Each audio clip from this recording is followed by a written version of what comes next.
तर जय भीम जय शिवराम मित्रांनो। तर आज आम्ही बघा निघालेलो आहोत लाखनवाडीला गुणवंत बाबाच्या दर्शनाला। आणि आज आमची जी टूर निघालेली आहे हे 2-3 ठिकाणी जाणार आहे। गुणवंत बाबाच्या गावाला सुद्धा जाऊन येणार आहोत आम्ही। गुणवंत बाबाचं जे गाव आहे सिंधी गाव, त्या गावाला सुद्धा आम्ही जाऊन तिथं गुणवंत बाबांचे दर्शन करणार आहोत। त्याचबरोबर लाखनवाडीला सुद्धा जाणार आहोत आणि महत्त्वाचं म्हणजे आम्ही लांब घाटीला सुद्धा जाणार आहोत। आता ही लांब घाटी कुठे येते तर MP मध्ये येते, मध्य प्रदेशामध्ये येते। आणि सातपुड्याच्या पायथ्याशी हे जी लांब घाटी आहे ही आहे। आणि या लांब घाटीला जाण्यासाठी टेडवाकुंड नावाचं एक छोटंसं गाव पडते मध्य प्रदेशामध्ये। आणि त्या गावावरून 1 ते 1.5 किलोमीटर आपल्याला पायी चालत जावं लागते, कारण की नदी आहेत, नाले आहेत, डोंगर आहेत आणि त्या भागातून गाडी तिथपर्यंत लांब घाटीपर्यंत जाणं अशक्य आहे। त्यामुळे आम्ही गाडीत बसलेलो आहोत आणि आता आम्ही निघालो आहे सरळ लांब घाटीला। सर्वात आधी आम्ही लांब घाटीला जाणार आहोत, तिथं अंघोळा वगैरे करणार आहोत। त्यानंतर दर्शन केल्यानंतर तिथं लांब घाटीला नेमकं काय झालेलं आहे, बाबांना तिथं तप केलेलं आहे म्हणतात, तर तिथं आपण जाऊन तिथं बघूया आणि त्याचबरोबर तिथची माहितीसुद्धा मी तुम्हाला देणार आहोत। तर आता आम्ही पोहोचलेलो आहोत MPच्या बॉर्डर, जी MP महाराष्ट्र बॉर्डर आहे त्या बॉर्डरच्या पुढे आता आलेलो आम्ही। तुम्ही बघू शकता हे सातपुड्याच्या पायथ्याशी वसलेलं एक गाव आहे डेडवाकुंड। त्या गावावरूनच आपल्याला लांब घाटीला जायचं आहे। लांब घाटी ही नदी किनारी आहे आणि तिथं बाबांनी 12 ते 14 वर्ष तप केल्याचं सांगण्यात येत आहे। आणि इथून आम्ही या वळणदार रस्त्यानं आम्ही समोर जात आहोत। आता आम्ही MP मध्ये आलेलो आहोत। सर्व काही जाणून घेऊया आजच्या व्हिडिओमध्ये। मी देवानंद गव्हांदे स्वागत करतो आपलं रेखा गव्हांदे व्लॉग या चॅनलवर। आणि आम्ही या चॅनलवर असेच प्रकारचे व्लॉग आणत असतो। त्याचबरोबर यूट्यूब संबंधीचे व्लॉग किंवा व्हिडिओजसुद्धा आपल्या चॅनलवर आपण टाकत असतो। तर आता आम्ही पोहोचलो लांब घाटीला, तुम्ही बघू शकता। आम्ही थोडक्यात शॉर्टमध्ये हे व्हिडिओज काढलेले आहेत मित्रांनो, आणि तुम्हाला दाखवून देण्याचा प्रयत्न करत आहे की लांब घाटीला नेमकं बाबांनी तप या ठिकाणी केलेलं आहे। इथं वर चढून या ठिकाणी तप केलेले आहेत। त्याचबरोबर पायथ्याशी जे लांब घाटीचं एक खूप मोठं दगडाळ भाग आहे, खडकाळ भाग आहे आणि त्या डोंगरामध्ये सुद्धा जाऊन कपारामध्ये जाऊन सुद्धा बाबांनी तप केलेले आहे। तर तुम्ही धबधबा तुम्हाला दिसत असेल, हा खूप मोठा धबधबासुद्धा या ठिकाणी आहे। ही मोठी नदी आहे आणि या नदी किनारीच बाबांनी तप केलेले आहेत आणि यालाच लांब घाटी असे म्हणतात। आता ही लांब घाटी जी आहे ही डोंगराळ भागात वसलेली आहे आणि ही तुम्हाला इथं मंदिर दिसत असेल। या मंदिराच्या बाजूलासुद्धा एक छोटं मंदिर आहे खाली पायथ्याशी, आणि हे मंदिर, आणि या मंदिरामधूनच जे पाणी झऱ्याद्वारे येते, कारण की नदी एका साईडला राहते आणि हे मंदिर एका साईडला राहते, तरीसुद्धा खडकातून एक मोठा पाण्याचा झरा येतो आणि ते पाणी कुठून येते हे माहीत नाही, कारण की नदी एकाकडे असते आणि हा जो पाण्याचा झरा आहे हा एकीकडे आहे। आता हे पाणी कुठून येते नेमकं हे समजत नाही आहे, कारण की विपरीत दिशेला आहे।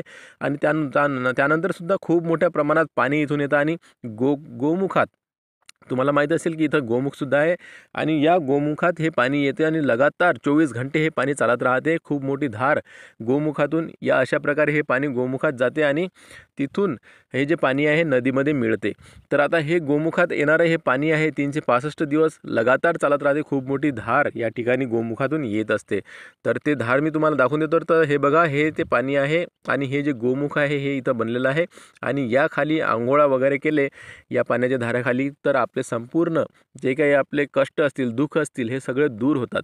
तर यानंतर इथं आम्ही आंघोळासुद्धा केलेल्या आहेत, या नदीमध्ये सुद्धा आंघोळ केलेली आहे। आणि इथून नंतर आता आम्ही पुढे गुणवंत बाबाच्या गावाला म्हणजेच की सिंधी गावाला जाणार आहोत आणि तिथून मग लाखनवाडीला जाणार आहोत। आलो आहो मी लांब घाटीला, आणि इथं तुम्ही बघू शकता एक खूप मोठा धबधबा आहे आणि इथं या धबधब्याखाली मस्त आंघोळी वगैरे करतात। आता आमची आंघोळ वगैरे झालेली आहे आणि खूप निसर्गरम्य असा परिसर या ठिकाणी तुम्हाला दिसत असेल। मी तुम्हाला चौकून दाखवून देतो। अशा प्रकारचे इथं मस्त वातावरण आहे आणि गुणाबाबांनी इथं तप केले होते आणि त्या ठिकाणीच आम्ही आज आलेलो आहोत आणि गुणाबाबाचं आम्ही दर्शन घेतलेलं आहे। आणि दर्शन झाल्यावर इथं आम्ही आलो होतो धबधब्याजवळ, इथं शूटिंग काढायचं म्हटलं आणि त्याबरोबर फोटो वगैरे काढण्यासाठी इथं आलेलो होतो। खूप मोठे असे पहाडपट्टीमध्ये इथं आहे आणि हे ठिकाण जे आहे MP मध्ये आहे, मध्य प्रदेशमध्ये आहे, आणि आज आम्ही इथंच आलेलो आहोत। तर तुम्ही बघू शकता लांब घाटी बरोबरच आता आम्हाला लाखनवाडीला सुद्धा जायचं आहे। तिथं दर्शन घेऊन नंतर मग आम्ही वडाखाली जाऊ आणि त्यानंतर मग आम्ही घरी वापस येणार आहोत। तर अशा प्रकारे हा खूप मोठा असा धबधबा इथं तुम्हाला दिसत असेल, तुम्ही बघू शकता। तर एक छोटा आणि एक मोठा असे 2 प्रकारचे धबधबे इथं तुम्हाला वाहत असताना दिसत असतील। तर हे पाणी नेमकं एवढ्या उंचावरून येत आहे आणि कसं काय येत आहे काहीच माहीत नाही आहे कुणाला. आणि धबधब्याच्या खाली इथं खूप एक मोठा खोल असं तलावासारखं झालेलं आहे. तर इथं तुम्ही बघू शकता निलेश भाऊ सुद्धा आमच्या सोबत आहेत. निलेश भाऊ वाघमारे, सविता आहे, निलेश. एकदम मस्त लोकेशन आहे. हा खूप मस्त. तुम्ही इथं गुणवंत महाराज यांचे आणि फॅमिली सोबत आलेलो आम्ही. खूप मस्त असं वातावरण आहे, खूप मस्त छान. आणि इकडे आपले मंगेश भाऊ मोरे हे आंघोळीची तयारी करतात. आम्ही आंघोळ केली त्यावेळेस त्यांनी आंघोळ केली नाही, आता आंघोळ करत आहेत ते.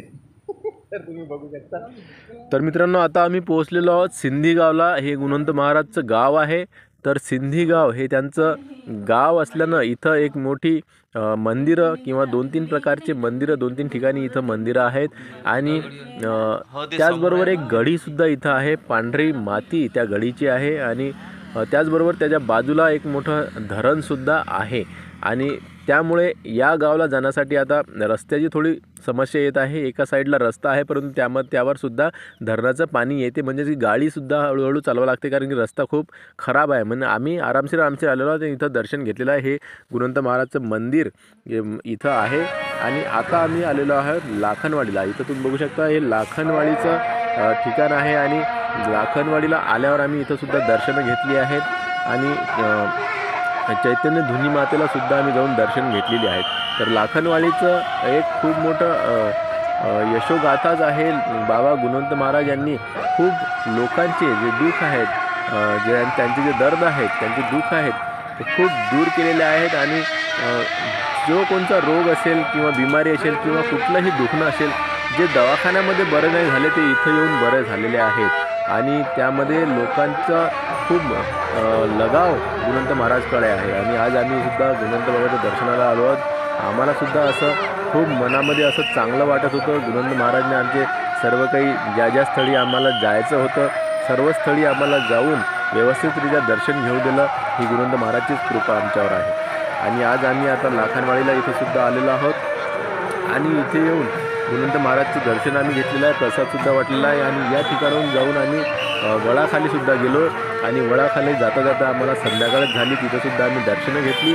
त्याचबरोबर मग दर्शन घेऊन आम्ही वळाखाली जाऊन तिथं थोडा वेळ थांबलो, प्रदक्षिणा घेतला वळाच्या, कारण की बाबा तिथं रात्र तिथंच राहत होते. आणि खूप असं महत्त्वपूर्ण ठिकाणसुद्धा वळाचं आहे. आणि तिथून आम्ही 7 वाजताच्या आसपास निघालो गावाला जाण्यासाठी, आपल्या परत येण्यासाठी. आणि त्यानंतर आम्हाला घरी यायला 9-9:30 वाजले होते. तर अशा प्रकारे आम्ही लाखनवाडी दर्शन घेतलं, लामघाटीचं दर्शन घेतलेलं आहे आणि सिंधी गावचं सुद्धा दर्शन घेतलेलं आहे.